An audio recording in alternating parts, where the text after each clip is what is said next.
boshqalar xazina hisobida xazinadan ajratish bilan paydo bo'lgan. Bular davomida davlat ixtiyorida yig'iladigan barcha mablag'lar mulk egasi qirol podshoh deb hisoblangan. Barobar qirol xohishi bilan yig'imi va u xohlagan shaklda xarajat qilingan. O'sha davlat odamlar tasarrufidagi daromadlar ishlatish bundan boshqa imkoniyat bo'lmagan. Shunday turyapti, ishlayapti, mahsulot olib chiqadi, soliqlar deymizda o'sha payt olgan deydi, boj deydi nima to'layapti, qolgan summani shunday olyapti, shu bilan xarajat qilingan. To'xta, bu o'sha olayotgan daromad manbai hozirgi kundagi biz zamonaviy moliyada oladigan bo'lsak, birinchi ehtiyoj oziq-ovqatlarga yetyaptimi? Iste'mol sohasini to'ldira olyaptimi? Bundan tashqari qo'shimcha daromad manbai topish uchun yoki boshqa qo'shimcha nima deb uy-joy qilish uchun, mashina olish uchun, qo'shimcha sayohatlarga chiqish uchun moliyaviy xarajatlar manbaidan ortgan daromad manbai oylik ishlatish shunga yetyaptimi yo'qmi degan tushuncha bo'lmagan. Ikki kishi nazorat qilgan. Podshoh xazina bor. Bo'ldi. Podshoh nima desa, xazina bor, nima desa shu bo'laman. Shuning natijasida o'sha odamlar o'rtasidagi tafovutlar kelib chiqib, odamlar o'rtasidagi o'sha regionga tegishli bo'lgan xonlik, podshohlik, qirollikni o'sha nimasiga oborayotgan siyosatiga salbiy ta'sirlar. Siz tabiiy holda, chunki siz topayotgan pul mablag'ini siz yeyish ichingizga yetmasa, boshqa qilmasa, demak nima paydo bo'ladi? Muntazamlikmizmi, qarshilikmizmi, u bilan mana shular natijasida zamonaviy moliya paydo bo'lgan va hozirgi kunda amaliyotda xazina o'rniga davlat byudjeti tushunchasi kirgan, keyin byudjet tashkil etishda mablag'larni qo'llanib tartibiy shaklda, tartibiy shakllana boshladi va davlat daromadlari va davlat xarajatlaridan iborat bo'lgan. Bularni tarkiblarini davlat byudjeti shakllantirish, mablag'lar sarflash, uni tegishli o'sha qonun hujjatlari asoslarida yaratish boshladi. Endi mana ko'pchilik siyosatchi olimlarimiz aytadi, zamonaviy moliya tendensiyasiga o'tganda mana shu biz o'sha nima davrimizda sobiq ittifoqda o'sha qirolliklarni, xonliklarni bosib olishiga asosiy sabablardan biri shunday bo'lgan deydi.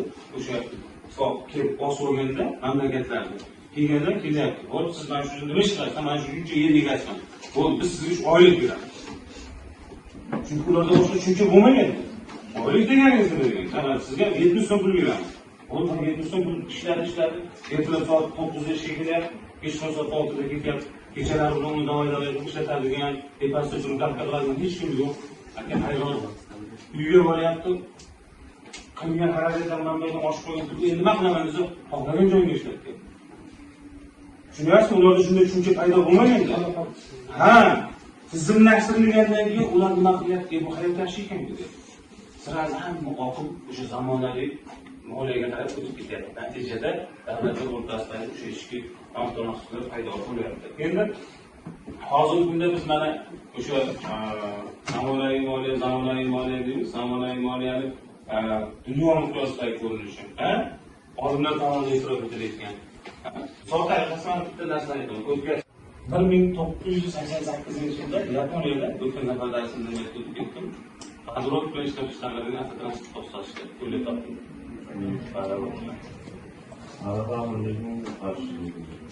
Nima uchun?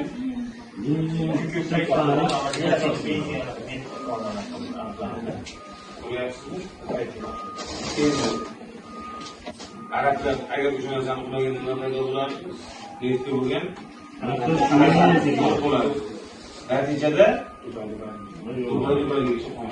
mana xuddi mana zamonaviy moliyani ko'rasiz, xarakterli bo'ladi. Mana biz o'sha moliyaning xarakterli belgilarimiz har bir o'sha harakatda, har bir jarayonda o'zining xarakterli belgilari bo'lgan ekan. Moliyaning xarakterli belgilari bor. Real pullarning harakatiga bog'liq bo'lgan huquqiy normalar yoki biznes yuritish etikasiga asoslangan munosabatlarning taqsimlash xarakteriga ega ekan. Biz bugun moliyaviy xarajat qilmoqchi bo'lsak, nimaga xarajat qilamiz? O'zingizga qarab. Siz bugun biron bir moliyaviy xarajat, moliyaviy reja qilmoqchi bo'lsangiz, moliyaviy harakat boshlamoqchi bo'lsangiz, albatta siz tushunchangizdagi pulingiz qancha degan moliyaviy harakat boshlaysiz. Bungacha boshlanmaysiz, to'g'rimi? Demak, real pul harakatiga bog'liq ekanligini ko'ryapsizmi? Keyingisi pul mablag'lari harakatining odatda bir tomonlama ekan. Bugun siz cho'nchagingizdagi pulni moliya munosabatga kirishdingizmi? albatta 100 ming so'm pulimiz, 150 ming so'm, 125 ming so'm, 130 ming so'm, 140 ming so'm bo'lmasa 98 ming, 97 ming so'm bo'ladigan bo'lsa, demak moliyaning xarakteriga belgisini ko'rdik. Albatta u o'sha moliya munosabatga kirishdimi, o'zining o'sha daromadiy darajasini oshiradi. Bundan nazorat qilsa, effektivligimizda maqsadli fondlarimiz. O'sha siz bugun aytganingizga bozorda 500 dollar turasiz, 800 dollar bo'ladigan bo'lsa, demak siz moliya munosabatga kirishmaysiz. Kim moliya munosabatga kirishmaydi? Agar siz buni o'sha realni 500 dollarlik narsani siz 450 dollarga olsangiz, demak bu zararga siz moliya munosabatga to'g'ri bog'lanishadi. Demak, biz o'sha pul mablag'larini harakatga markazlashtirgan pul fondlarini yaratish, ya'ni o'sha markazlashtirgan pul fondlari davlat byudjeti, markazlashtirgan pul fondlari bilan o'sha byudjetdan tashqari maqsadli pul jamg'armalar, misol yoshlar biznes yoki o'sha korxona moliyalari, aholining qo'lida turgan pul mablag'lari, xizmat ko'rsatishda, ishlab chiqarishdan topayotgan moliya mablag'lari bilan o'sha markazlashtirilmagan pul mablag'lari hisoblanadi ekan. Endi umuman har bir shaxs, har bir jamiyat, har bir oilada har qanday holat bo'lishidan qat'iy nazar har kunlik ota bilan bola, yoki o'sha ona bilan bola, aka bilan uka o'rtasida o'sha qaysiki munosabatlar bo'lsa, o'shalarni tagida moliya munosabati yotadi. Bugun o'qishga ketayotgan ota bo'ladi. Uyda farzand repetitorga qatnayapti, maktabda bo'lib, ustiga kiyim kiyib, yurayapti, turyapti, yeydi, ichadi, hammasi moliya munosabatidan shakllanadi. Busiz bo'lmaydi. Moliya munosabatsiz hozirgi kunda hech qanday faoliyat amalga oshirilmaydi. Endi mana moliya quyidagi subyektlar o'rtasida keladigan qonunlarni ifodalaydi. Ya'ni o'sha biz o'sha bitta oddiy savol. Men sizlarning auditorlarga shunday kirib, men shunday leksiyani o'qib chiqib ketsam, meni sizlar bilan to'g'ri va oqilona moliya munosabatga kirishimni tashkillatuvchi kim? Yo'q. Sizlar to'g'ri moliya munosabatga men kirishim emas, sizlar bilan. Sizlar kimsizlar men uchun? Zakat chiqsin. Sizlar zakat chiqsin. Men men yetkazib beruvchiman. Men kallamdagi bilimni sizlarning kallamlaringizga yetkazib berish uchun sizlarning pullaringizni olib men moliya munosabatga kirishim. Kontrakt bo'yicha. To'g'rimi? Kirib chiqib o'sha o'tgan safar hisoblab berdimmi? Bir marta kiribdan to'lab chiqib ketish auditorlarning summasini hisoblab berdimmi? 250 minggacha sizlar o'tirib mendan hech qanaqa bilim olmay chiqib ketsanglar, menga shunday pul berish kerak. Sizlar biron restoranga borsanglar, shunda restoranga o'tirmanglar, hech narsa yemading, hech narsa ichmadingda, shunda o'rnidan turib chiqib ketsang 250 ming bo'lsa baribir. Yashab o'tirasiz. To'g'rimi? Lekin auditoriyani bilgan sizda xuddi mana shu narsani qilmaydi. Bularda nima yetishmasligidan moliyaviy savodxonlik yetishmasligidan davlat beradi. To'xta, men shu auditoriyaga kiryapman, shuncha kontrakt to'layapman. Nima uchun men mana shu domladan bir so'm pul olsa chiqib ketishim kerak degan tushuncha ongi sanoatda paydo bo'lmaydi. Bu moliya munosabati to'g'ri oqlonga kirishmayotganligidan davlat beradi. Agar sizlar kirib turib menga o'sha bilim darajasida qarab qolaversangiz, men borib majbur borib auditoriyadan tashqari borib qo'shimcha ma'lumot olib kelib o'tgan safar mana bu narsa dedilar, men mana topib keldim deb darsimdan tashqari qo'shimcha sizlarga ma'lumot beraysam, demak sizlar to'g'riroq qiladi. Xuddi boyagi 500 dollarga aytgan 450 dollarga olgan. Mana moliya munosabatini to'g'riroq qilishimiz. Endi subyektlar o'rtasidagi kirish mana tovar moddiy boyliklar, sotib olish, mahsulotlar va xizmatlarni sotish jarayonida korxonalar o'rtasida yuzaga keladigan pul munosabatlar. Ya'ni o'sha korxona biron ruchka ishlab chiqaradi, daftar ishlab chiqaradimi, ishlab chiqaradigan ruchka daftarini pulosini qayerdan oladigan bo'lsa, o'sha bilan pul munosabat qilish. Markazlashgan pul mablag'lar fondlarini yaratish va ularni taqsimlash borasida korxona va ularni yuqori turuvchi organlar o'rtasida yuzaga keladigan pul munosabatlar hisoblanadi. Shuningdek, byudjet tizimiga soliqlarni to'lash va xarajatlarni byudjetdan moliyalashtirish davomida korxona va davlat o'rtasida vujudga keladigan pul munosabatlari. Ya'ni o'sha biz soliq to'laymiz, NDS qo'shilgan qiymat solig'i to'laymiz, daromad solig'i to'laymiz, dividend to'laymiz, aylanma pul mablag'larini to'laymiz. ana xuddi mana shular o'rtasida davlat va korxonalar o'rtasida vujudga keladigan pul munosabatlari, moliya subyektlar o'rtasidagi pul munosabatlari hisoblanadi. Va o'sha soliq va boshqa ixtiyoriy to'lovlar to'lash jarayonida davlat va fuqarolar o'rtasida vujudga keladigan pul munosabatlari moliya deyilar ekan.